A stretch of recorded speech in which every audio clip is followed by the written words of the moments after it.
വൈകുന്നേരം ആയപ്പോൾ ദാ അമ്മ വിളിക്കുന്നു. വീട്ടിലൊരു കൂട്ടം സാധനം ഇരിപ്പുണ്ട്, വന്നാൽ എടുത്തുകൊണ്ട് പോകണം.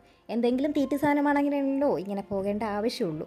അപ്പോൾ നേരെ വച്ചു വിട്ടു. സാധനം എന്താണെന്ന് ഞാൻ വഴിയെ പറയാം. നേരെ ചെന്നത് മൾബറിയുടെ അടുത്തായിരുന്നു. വീട്ടിൽ ചെന്നപ്പോൾ അമ്മ കുളിക്കുന്നുണ്ടായിരുന്നു. അപ്പം എനിക്കായിട്ട് ഇതേ 2 എണ്ണം ഉള്ളായിരുന്നു. ഞാനിന്ന് വൈകിട്ട് വരുമെന്ന് അമ്മ അറിഞ്ഞില്ല. അതുകൊണ്ട് തന്നെ രാവിലത്തതെല്ലാം അമ്മ കഴിച്ചിട്ടുണ്ടായിരുന്നു. അമ്മയും അച്ഛനും കൂടെ കഴിച്ചിട്ടുണ്ടായിരുന്നു. കിട്ടിയതാവട്ടെ 2 എണ്ണം ഞാൻ നല്ലപോലെ കഴിച്ചിട്ടുണ്ടായിരുന്നു.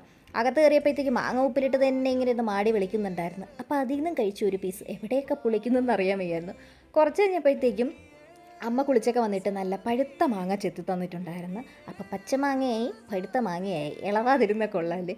അതിൻ്റെ പുറകെ അമ്മ കട്ടനും കുറച്ച് സാധനങ്ങളും കഴിച്ച് അതും കഴിച്ചു അവിടെ ഇരുന്നു. അപ്പോഴേ ഞാനൊരു സാധനം എടുക്കാൻ വന്നതെന്ന് പറഞ്ഞില്ലേ, ആ സാധനം എന്താണെന്ന് അറിയണ്ടേ? ഇതാ ഈ കാണുന്ന കോവയ്ക്കാണ്. അയ്യേ, ഈ കോവയ്ക്കയ്ക്ക് വേണ്ടിയിട്ടാണ് അവൾ ഇത്രയും ദൂരം വന്നതെന്ന് നിങ്ങൾ വിചാരിക്കണ്ട.